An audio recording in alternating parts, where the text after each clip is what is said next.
All aboard the Rhema Gospel Express. All aboard the Rhema Gospel Express. Keep your faith in Jesus. All aboard Jesus. He's Rhema Gospel Express. He will Rhema Gospel Express. through. Rhema Gospel Express. Keep your faith in Jesus. He's Rhema always Gospel here for Express. you. He will Rhema Gospel Express. through. Rhema Gospel Express. All aboard Rhema Gospel Express. We know we're blessed, walking in spirit, not flesh. Proclaim Jesus to all the nations, letting them know we're throwing down sounds that's good for your soul. We win them souls through lyrical melodic notes. Rhema Gospel Express, hitting coast to coast. Yeah. Hey y'all, what's up? This is your girl Glow, God's love only, and you're listening to Rhema Gospel Express. This is your boy Legacy City, and you are listening to the Rhema Gospel Express. On the board, yeah. Welcome back to Rhema Gospel Express. I am Legacy City, and I have the beautiful Miss Arthur Cherie Johnson in the building, the conductor himself, Elder James Lockhart. Oh, I guess the train is not rolling today. Okay, slight delay. We have a very, very special guest in this building, and I want to make sure I say this because Elder he maybe messed up the name. Nino Tarantino, CEO of Chrysalis. That's why you get Very paid good. the big bucks. Chrysalis. Say that 5 times. Nino Tarantino, CEO of Chrysalis. There we go. Nino Tarantino, CEO. We're going to spend the whole hour talking about my name. Of course. It's a brand. You gotta have a brand. That's right. I'm with you. You gotta have a brand. I like Sir. The ministry that you in, let me just dive in it. The ministry that you in is a very complex ministry. it is very complex. It's There's a lot of moving parts. There's a lot of moving parts. Most people, I mean, when I growing up in Georgia, people talk about the prison ministry, and I think it just, I'm gonna go down there, I'm gonna talk. No, it's a lot of components to that ministry. There It's is. a lot of spiritual warfare to that ministry. Probably even an abnormal, I can say, if that's okay to say. Absolutely. Abnormal fighting. Just so many different aspects of that warfare. And for you to be a CEO in that department, I have to deal with it every day. I can imagine the training that God has taken you through to get to CEO for that warfare. Yeah, So- a lot of school, tough knocks. Yes, sir. Hard Yes, knocks. yes, sir. And we're talking from all different walks of life in one place, and walking that deliverance, that warfare. First, how you become the CEO of this ministry and of this platform to that magnitude? Like, what was the walk to get to where you are now? Honestly, there was nothing planned about it. I was a corporate executive for many years. I've run a number of companies. I came to San Antonio in 2001, Yes, sir. and after about 5 years in that particular business, I went through a personal thing with a divorce and a custody battle for my children. Oh, And when I did that, I left the business and I started my own company, publishing teacher and student books to study for the state assessment exams okay. and selling those to schools and parents. And during that time, I was able to spend a lot of time with my children because I was working from home. Okay. And as I did that, I watched my oldest son graduate from Texas A&M with a aeronautical engineering degree. He's now working at NASA. I have a son that is just completing his junior year with his major in marine biology. Okay. And my youngest son will be graduating from high school this year. And Okay. so I found myself with more time on my hands because I didn't need to be home anymore to take care of my children. Yeah, definitely. And so I started looking around for different jobs, and I wasn't getting very enthused about any of the corporate positions that I was looking at. Mm-hmm. I met a recruiter who asked me if I had ever thought about nonprofit agencies. And my answer was no, I'd never thought about it, and I really don't want to think about it. And so You've been honest. so he said, well, I'm going to tell you what, I'm going to introduce you to a guy. And he introduced me to a gentleman by the name of Mike Gilliam, who is the CEO at the Lighthouse for the Blind. Okay. Now, Mike is a former AT&T executive. And so he made the transition from an executive in a big company to a nonprofit agency.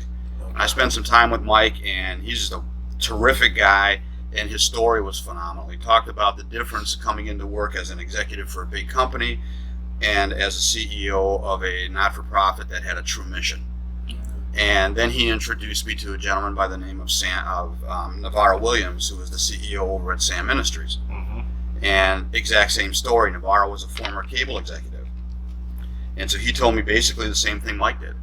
And they convinced me that I ought to be thinking about this. So I went home and I got a phone call literally that night telling me that there was a woman retiring from Chrysalis Ministry. She was the executive director, and that they were looking for her replacement. Following day, I talked to my pastor at church, and he told me that one of our members was a board member there. Oh, wow. And so the board member called me, and he introduced himself, and then he invited me to breakfast the next day. We had breakfast, and he said, you got to take this job. I said, well, I need to actually interview for this job first. And so they got me the interview, and I took the job. I mean, it was clearly a God thing. I had no desire. Nonprofits were not in my scope. Now, I do have some incarceration in my past. I've got family members who've been incarcerated. There's something that was tugging at my heart about this particular ministry. And so going into this, I really had no idea what I was doing. But like God always does, he just led. Right? I said, okay, Lord, just open it up and I'll follow. And so after 2 years of being there now, we've done a lot of different things with the ministry. It had a great foundation, 76 years, since we've been around for 76 years now. They've taken it, everybody who's come in and run this place has taken it to a new level. Yes, sir. And so I know God is asking me to do the same thing. Yes, sir. Right. So definitely. Wow. That's how it be. Like most of the pastors and preachers I meet, they're like, nobody want to be no preacher. You know? Exactly. They're like, I don't want to be no preacher. I want to be here. I woke up this morning, I decided I want to be Yeah, like nobody decides like, you know what? I think I'm gonna deal with personalities every Sunday. Nobody, you know what I mean? Yeah. So it's pretty much. I mean, so just a minister and it's just a discipleship in your own right as well. Goes to show you don't necessarily have to be behind a pulpit to make an impact. Absolutely. So I definitely like that testimony or whatever. Now, some of the different aspects of this ministry. I know we went a lot of it offline, but can you tell the people some of the ministries that you have within this organization? Absolutely. So we start with our chaplaincy program, which is the foundation for everything, right? So we have chaplains that actually go into the prisons, go into the jails, go into the treatment facilities around San Antonio and in Bexar County. We also go to a federal facility down in Karnes County. Okay. And what they do is they provide religious services, they provide Bible studies, they provide faith-based counseling, and they're basically an ear for the inmates. So anything that they have on their mind that they want to talk to a religious leader about, they have an opportunity. We are an ecumenical organization, but we pull in clerics from every faith. So if there's a Muslim that needs to see somebody, we know who to bring in for that person. Definitely. That's one of my questions I was going to ask. Is it all just Christian based, or do you bring in people from different faiths to reach different? You know what I mean? So Yes. Some people are so deep, or they don't. We was talking about it this morning about what we were talking about depression. It's like sometimes you just need to talk to people. Exactly. Regardless of what their religion faith is. And I know it's just Sunday morning Christian faith, but sometimes you don't gotta compromise who you are. Right. But sometimes it's more than just Jesus loves you. Jesus, you ever try to preach to a person that was hungry? They ain't hearing nothing. Yeah, they want the food. That's it. They want the nourishment. Definitely. So after the chaplain base for the different religious service, what else do you have? We offer life skills coaching as well and different courses. So we have things like anger management, 12-step recovery, healthy relationships, seeking safety. We have classes that are designed to help the people who are incarcerated to deal with the issues that got them in that trouble in the first place. Yes, sir. Right? And so we send them in and they'll teach these classes. And we rotate the classes so that if somebody's going to be incarcerated for a while, they'll see a variety of different classes during their stay. And then when they're released from incarceration, they can come to our facility and continue all of that. But what we then offer is the job readiness program. Mm-hmm. And the job readiness program is geared to do a couple of things. Number one, teach them the soft skills about being on the job, about finding a job. So teach them how to search the internet, teach them how to write a resume, those kinds of things. But then we have to get really deep in terms of teaching them how to behave. Right? So if somebody says, I'm going to give you this job, but it starts at 9 o'clock in the morning, you have to be there at 9 o'clock in the morning. Exactly. If the job ends at 3 o'clock, you can't leave at 2:30 because you feel like it. Yeah. The boss says something you don't like, you can't punch him out. Okay. right? These are things that we literally teach in this class to get them to understand that there are behaviors that are acceptable, there are behaviors that are not acceptable when they're on the job. We also then offer to the children of the incarcerated and formerly incarcerated 3 different children's events throughout the year. The first is our Easter event called Happy Feet, where we give each of the children a gift card for a free pair of shoes. They also get an Easter basket, and they'll get a resupply of their school supplies if they need some additional to get through the year. We then have our Stuff the Backpack event, which is in August, and we provide a backpack full of all the school supplies they'll need for the year. We have San Antonio Police Department, the Bexar County Sheriff's Office, and we have the San Antonio Fire Department all in attendance, and they're the actual people who are giving the backpacks to the kids. And we think that's important because the kids need to see people in uniform as the good guy, not always the bad guy, right? And it's a great event. We have music, we have food, we have a petting zoo, we have all sorts of stuff for the kids. It's kind of a party for them, getting them ready to get excited about school and know that when they show up that first day, they are going to be prepared. Definitely. And then our final event for the year is our Christmas party, which they'll see Santa Claus, they'll get some presents, they'll get some food again. There's lots of music going on.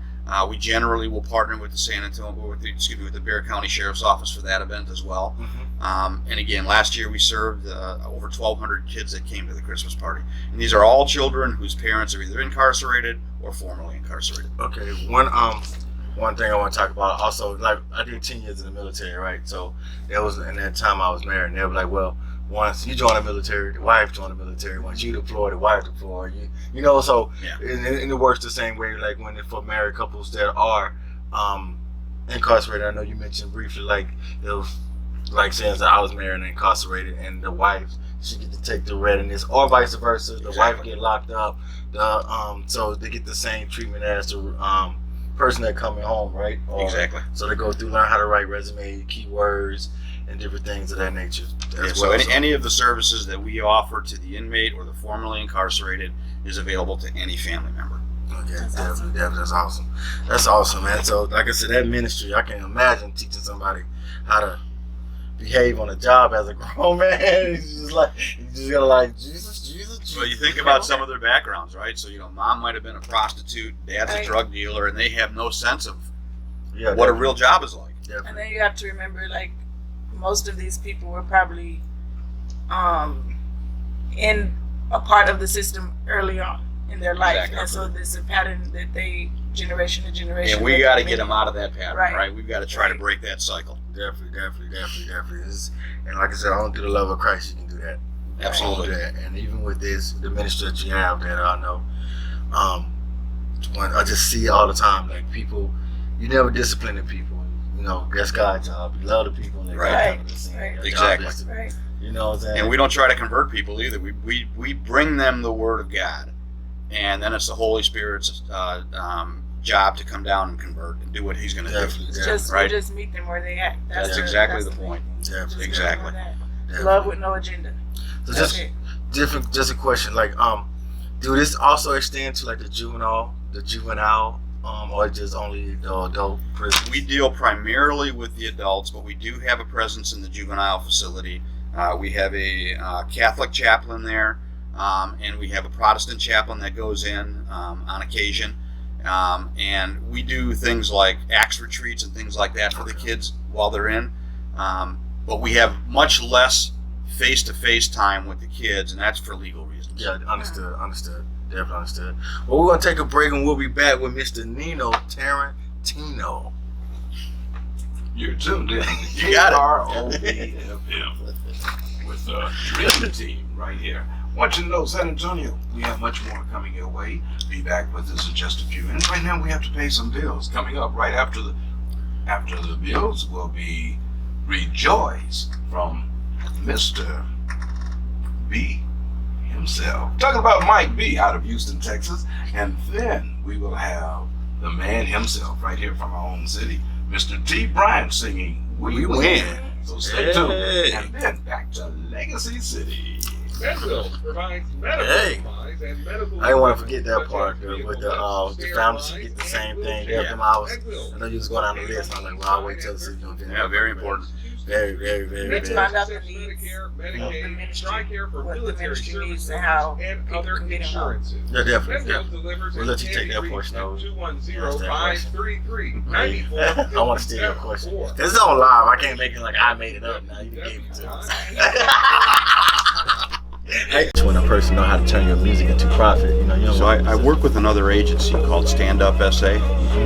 I heard of them. So Stand Up SA goes into the community, and primarily it's on the east side where all the gang activity is going on, right? And they'll go out and they'll talk to people who are involved in the gang activities. A lot of them are juveniles, and they'll try to keep them. Oh, yes, that was T. Bryan.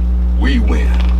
San Antonio Global listeners, today's program is being brought to you by They try to bring The them into Observer. different things. They Yes, actually San bring them to us Antonio sometimes. News. It's not because they might have a background already. They might have Observer. criminal Pick up your offenses. newspaper today and know that you will find something good. As they always say, good. Just for you. Just for picking up The Observer. And now, we're going back to the man himself. Talking about none other than This is your boy Legacy City, and you are listening to the Rhema Gospel Express. On the board, yeah. I feel important. Yeah, you can boy, sister, I feel important. Just a little bit, just a little bit. Welcome back to Rhema Gospel Express. I felt kind of important hearing myself doing a drop. But no, we here with a special guest, Mr. Nino Tarantino. Yes, I like saying the name, and I'm gonna keep saying it till he leaves. But no, I'm gonna turn it over to with author. I like to call you by your proper title because there's a lot to write books. Author Shuri Johnson. Oh, there you go. There you go. Just messing Wear a with lot you. of hats. You wear a lot of hats.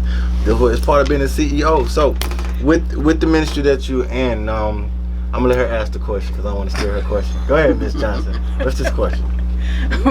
with Chrysalis, can you tell us what the greatest need is for the ministry, and also if anyone wants to volunteer, how do they go about what's the procedure in getting involved? Very good. Yeah, we have, as every nonprofit agency has, we have tremendous financial needs, right? So we're constantly trying to do fundraising. We're trying to get people to donate to us for the different events that we put on, and just in general for us to run the ministry on a day-to-day basis. We need funding. So donations are always accepted. But you hit on another really good point, is the volunteer piece of it. We live with volunteers. We wouldn't be able to do what we do without all the volunteers that we have. We have right now anywhere between 140 and 160 active volunteers working with us. Some of those folks are actually in our chaplaincy program. They'll go in and they'll minister to people behind the walls. We have people that will come in and they'll teach some of the classes behind the walls. And so we take the volunteers in. We have a volunteer coordinator. Her name is Norma Cervantes. Our phone number is 210-299-4540. And if you have a desire, if you have a calling that you feel like you would like to volunteer, you can contact Norma. She will have you fill out an application, and then there are a number of different forms. If you want to work behind the walls, inside the walls, there are a number of forms that she'll have you fill out and get you cleared. And if you want to work outside the walls at our facility or one of the other facilities that we utilize to teach classes and such, we'll take that application and then we'll contact you and talk to you about the qualifications to do certain things that we would have you to do. Awesome. Okay, and with the not turning back over to you, with the paperwork, one paperwork don't give you access to working out of prisons, correct? That's correct. There's a number of different forms that would need to be filled out. Once we have your basic information, we can fill out most of the form for you, and then there'll be certain information that you'll need to supply. But there's a different form for the county, the state, and federal. Okay, definitely just want to get that clear up, so when they go into it, they don't think they just get the key and they just unlock all the doors. and honestly, most of our volunteers kind of pick one. They'll say, "I want to go and work in the Dominguez State Prison," and we'll get them cleared to that prison. Okay, gotcha. Right, so not everybody goes to all the facilities. There are a few that do, but majority of them will pick a facility and say, "That's where I would like to help out." Okay, definitely. Now, everybody love to eat. Everybody love to. I know summer coming. We trying to get our summer bottles right. 1,000. That's it for me. So let's talk about this luncheon. The importance of this luncheon as well. Can we get more information on that, sir? You bet. So every year we have an annual luncheon. It is our largest fundraiser.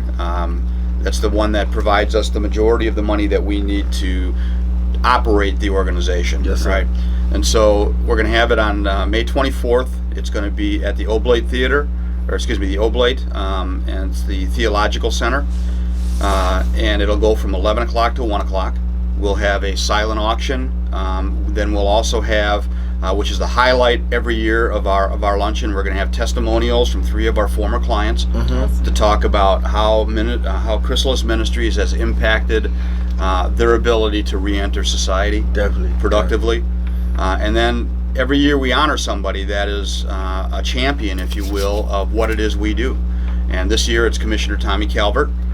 Tommy Calvert is very instrumental in the prison reform, in the reentry initiatives, and he is actually the person that took over for Tommy Atkinson, who had conceived of building a reentry center for Bexar County. And Tommy Calvert, Commissioner Calvert, came in and completed that initiative, and has also taken over the Bexar County Reentry Council. And the Bexar County Reentry Council brings together lots of nonprofits that serve this population, in addition to the Judicial Services group within Bexar County. So we'll have the person that runs Judicial Services, Mike Lazito, is in there. His team that runs pretrial and all sorts of different things. Wow, they're all part of this council. And what Commissioner Calvert has done is he's made this go from a conversational council to an action council. Oh, wow. He comes in and he says, no, what are we going to do, guys? How are we going to do this? Now, of course, there are certain things that have to wait for funding and things like that. Definitely. But he's got people thinking action all the time. And that's what he really brings, and he's got a passion for it. So as an organization, we decided that it was time to honor him, and he is going to be our guest of honor at this luncheon, and we'll be providing him with the Bird Award. BYRD is the way it's spelled. Who was a very early champion of reentry. Definitely. So shouts out to the boss man of Overseer Carol VFM, Tommy Calvert. I'm messing everybody's name up today. You are doing Calvert. Calvert. I'm like, it's the braces. Shouts out to my dentist. Tune-up time. But no. Blame the dentist. Of course. Never take responsibility. I'm just joking. But no, there's an honor, and I'm happy to be working for him as well with Elder as well, being at the station, because it's a community station. It's really about the people. He had the speech at during the Martin Luther King Dream Week. He had a very prolific speech. I was rolling. I was like, I may steal some of them lines, because he had some lines. I'm like, now if you rapping. No, just joking, but shouts out to... Not if you give him credit. Yeah, see, reference. So definitely, now for those who want to donate, whether it's, via monetized funds or backpacks and stuff, let's talk about where can they go, send the website once more they want to do donations and stuff of that nature. So our website is www.chrysmin.org. It's chrismin.org. Phone number is 210-299-4540. Yes, sir. And we have a place on our website where you can actually make donations right on the website. We always like to have people walk in and hand us checks too, because it gives us an opportunity to show them what we're doing. And they can walk in, they can see clients. We have our clients sitting right in the lobby, or if they're not working with a case manager or they're not involved in a class at that point, the lobby's always full of people that we're serving, and it's great to be able to see those individuals and the people and the passion they have for saying, I made a mistake and now I need to move forward. And that's what they're all doing. Definitely, always just recovering. Get my bishop in here. My bishop, how you doing, Bishop from Germany? Just had a birthday. Happy birthday, by the way, belated. Back to you. Now, there was one more question I was about to ask. The statistic rate, the people that go through your readiness program, you mentioned earlier offline, I'd like for you to give that testimony of the rate and the deposit, the less chance of them going back to being behind the walls and incarcerated. Can you give us those stats? Sure. So there's two pieces to our job readiness program. The first piece, of course, is working with the clients and getting them prepared, getting them lined up with interviews, all those kinds of things. But the second piece, which is absolutely just as important is working with employers. Yes. And making sure that the employers understand the benefits of hiring people who are formerly incarcerated. Yes. Right? And so we have to work with them and get them to agree to hire people who are formerly incarcerated. So people that come into our job readiness program, about 50% of them get jobs. And about 80% of those are still on the job 6 months later. Wow. And that's really a key thing, because we know that having a job is a key indicator as to whether you will reoffend or not. Yeah. And you are 4 times more likely to reoffend if you don't have a job. So it's absolutely critical to get these individuals employed. But more than just getting them employed, we're starting another initiative at the Eastside Education Training Center here in San Antonio. And it's a collaborative of a bunch of different agencies, including Goodwill, Alamo Community Colleges, an organization that helps with literacy and numeracy called Each One Teach One, to bring them up to speed in terms of and so what we're going to do there is we're actually not only providing these soft skills job readiness things, we're going to give them physical job training. And so that's going to be provided primarily by Goodwill and by Alamo colleges. And the idea there is to get them certified in professions that will raise their average salary. So we might be able to get them jobs for $7 to $10 an hour when they come out.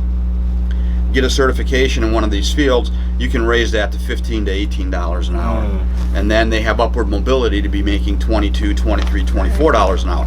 Now you're talking about a true living wage for a family. A family, yeah. Right? Exactly. And so the immediacy of needing a paycheck we can help you with today, but let's get you trained into something better. Let's get you trained into a career, not just a job. Definitely. And I just found out myself not too long ago, Goodwill primary being is to get people jobs. Absolutely. A lot of people just see it as a thrift store, but their primary thing is to get you a job. That's exactly And right. I found that out through just one of my military buddies who was going through, and I was like, and that time I couldn't get a job because I didn't have like my percentage, and you know how it is when you got the military, you know, they who take priority. And I was like, oh, I didn't even know that was their primary job, you know. So they're just good to know. And I will say this with everything that you guys have to offer, you know, and you're doing an immaculate job. First and foremost, I definitely want to say that, especially being nonprofit and God just being faithful with just giving you guys, just giving opportunities. But for the people that get released, I always say, even when you get out the military, you serve your time, you do what you do, but nobody owes you anything. Right. You have to apply yourself. That's exactly right. And one of the things we do is we will not just give them handouts. We don't. They come to us. They're going to come to us and commit to doing what they need to do to improve their lives. And if they don't, we turn them over to other agencies. Yeah, definitely. Say, look, we're not going to help you out anymore because you're not helping yourself. Exactly. And if you won't help yourself, I can't do it for you. Exactly. And people think just because, you know, you're in ministry, you got to be soft. It's still the same thing. Like the time that you wasting for me on us on you, okay, we could be helping somebody else. That's right. So the fact that you have to apply for yourself, you have to help yourself before the program to work. My staff is getting tired of hearing it, but the term I use is tough love. Yeah. Right. Right. We're going to love them, but we're going to hold them accountable. Exactly. If we don't hold them accountable, then we're just enabling them, and they're going to get right back into what they were doing. Handicap. We're not changing anything. Definitely. So I definitely want to put that out there. It's not a babysitting club. Not at all. It's, you know what I'm saying? Stand on your own 10 toes and we'll help you walk Just through remember it. that when you come volunteer, we're not going to babysit you. Oh, of course not. I'm like, what you need me to do? Wash the dishes? I got you. Scrub the tub. Hey, like, look, that's the worst look. punishment I ever had. Like, I went in the military, and I was, you know, when you first come in, I was a smart mouth. I didn't really think they was really like about that. Like, nobody watch no toilets, no toothbrush. Let me tell you something. It was a rude awakening. You don't get to choose what you do in the You know, military. it's like, do you? look, oh, here you go, buddy. Here's a toothbrush. I'm like, oh, that's how you really feel? Mommy. But no, thank you, Mr. Tarantino, for coming and sharing your testimony and your organization with us. I am Legacy City. And I'm Cherie Johnson. And we have the conductor himself, choo choo, Elder James Lockhart. Thank you for tuning in to Rhema Gospel Express. It's DJ Miss Eclectic, and you're tuned into Rhema Gospel Express. Keep it locked right here.